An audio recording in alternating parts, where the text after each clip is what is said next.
लोग के डूंगरपुर के तो लोग ही नहीं है यहाँ पर। बाहर के लोग लाके यहाँ पर ये तांडव मचाना चाह रहे हैं और दबाव बढ़ाना चाह रहे हैं। तो कानून पे दबाव बढ़ाना चाह रहे हैं, कोई तुम मुकदमा ले लो। अरे कानून कोर्ट में सही है क्या है गलत, वो कानून न्याय कर देगा। आपको दबाव बनाने की कहाँ जरूरत है। और प्रशासन की भी मैं कहना चाहता हूँ कि प्रशासन की भी ढिलाई है। आज यहाँ पर अशांति जो पैदा हो रही है, कहीं ना कहीं प्रशासन की कमजोरी है। आज जिस तरह से यहाँ जो शहर के लोग जो परेशान हुए, एक भय का माहौल बनाया। पहले भी इन्होंने भय का एक माहौल बनाया था, लोगों के आने जाने का उन्होंने रास्ता रोका, कई दुकानें बंद थी और इस तरह से एक माहौल बनाया है। तो प्रशासन को भी मैं कहना चाहता हूँ ये माहौल, ये आपकी लचीली जो कानून व्यवस्था है, जो कानून का जो उल्लंघन कर रहे हैं उनके खिलाफ आपको कठोर कार्रवाई करनी चाहिए, न कि आपको उनको शह देनी चाहिए। मैं कहना चाहता हूं उनसे जो राजनीतिक रोटियां सेक रहे हैं जो समाज के नाम की, मैं उनको खुली चेतावनी देना चाहता हूं, आपकी ये राजनीतिक रोटियां ज्यादा दिन चलने वाली नहीं है। आज पूरा हर समाज के लोग, 36 कौम के लोग जान गए हैं तुम अवसरवादी हो। तुमने क्या घोषणा की थी चुनाव के पहले, हम समाज सेवा करेंगे, हमको राजनीति से दूर दूर तक कोई मतलब नहीं है। कभी मूल निवासी, कभी वामसेव, कभी बीटीपी, कभी एनटीपी, कभी बीपीए।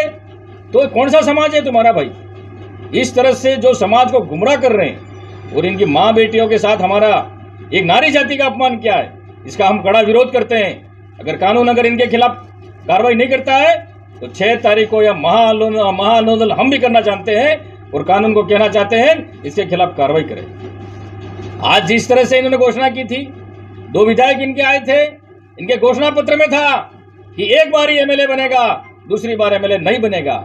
लेकिन अब इनको पता लग गया कि दूसरी बार हमको चुनाव लड़ने नहीं मिलेगा, इसलिए उन्होंने पार्टी बदल दी, संगठन बदल दिया, आदिवासी परिवार। अब मैं कहना चाहता हूं इन दोनों विधायकों से कि आप युवाओं को आगे लाना चाहते हो, युवाओं की बातें करना चाहते हो, तो आप अब नेक्स्ट बार युवाओं को मौका दो, तो मैं जानूंगा कि आप वास्तविक में समाज सेवक है, समाज के लिए आपको तकलीफ है। जिस तरह से आपने माहौल खराब किया है, जिस तरह से आपने अशांति फैलाई है, काकरी डुंगरी में भी जो निर्दोष लोग हैं उनके खिलाफ आपने धरना प्रदर्शन क्यों नहीं किया, क्योंकि वो गरीब थे। उनके खिलाफ आपने मुकदमा वापस लो ऐसा क्यों नहीं किया, उनके खिलाफ नहीं किया। लेकिन आप एक सरकारी शिक्षक ने जो महिला का चरित्र पे उंगली उठाई है, जो बिल्कुल आपने कल सत्यता नहीं बताई, लेकिन सत्यता हम बताएंगे, पूरे समाज को बताएंगे, 36 कौम के बताएंगे कि ऐसे शिक्षक के खिलाफ कानूनी कार्रवाई और कठोर दंड की व्यवस्था होनी चाहिए। समाज में ऐसे शिक्षकों की जरूरत नहीं है और हम डरने वाले नहीं है। अरे जब इंदिरा गांधी नहीं डरी गोलियों से, जब राहुल गांधी नहीं डरा, जब महात्मा गांधी जी नहीं डर रहे, तो ये गणेश गोगरा भी तुमसे डरने वाला नहीं है। तो मुझे टारगेट बना रहे हो, मैं तुम्हारे टारगेट से डरने वाला नहीं हूं। और डीएनए टेस्ट की बात करते हैं ये, तो मेरे तो कलर में ही डीएनए टेस्ट है, देख लो कौन सा कलर है मेरा। असली आदिवासी, असली फील तो मैं हूँ, तुमको बताना चाहता हूँ मैं। क्या के डीएनए टेस्ट की बात करते हो, तुम कह रहे हो कि वहाँ पुलिस वाले मैंने लगाए। अरे पुलिस वाले उनकी कानून व्यवस्था के हिसाब से लगे थे, मैं तो मेरे वहां चैम्बर में बैठा था, मैं हिल के नहीं गया वहां से। और तुम्हारा जवाब मैं भी दे सकता हूँ, मेरे में भी खून गर्म है। अभी तूफान सोया है, तूफान उठ गया तो कोई तिनका भी नहीं बचेगा, ये कहना चाहता हूँ तुमको।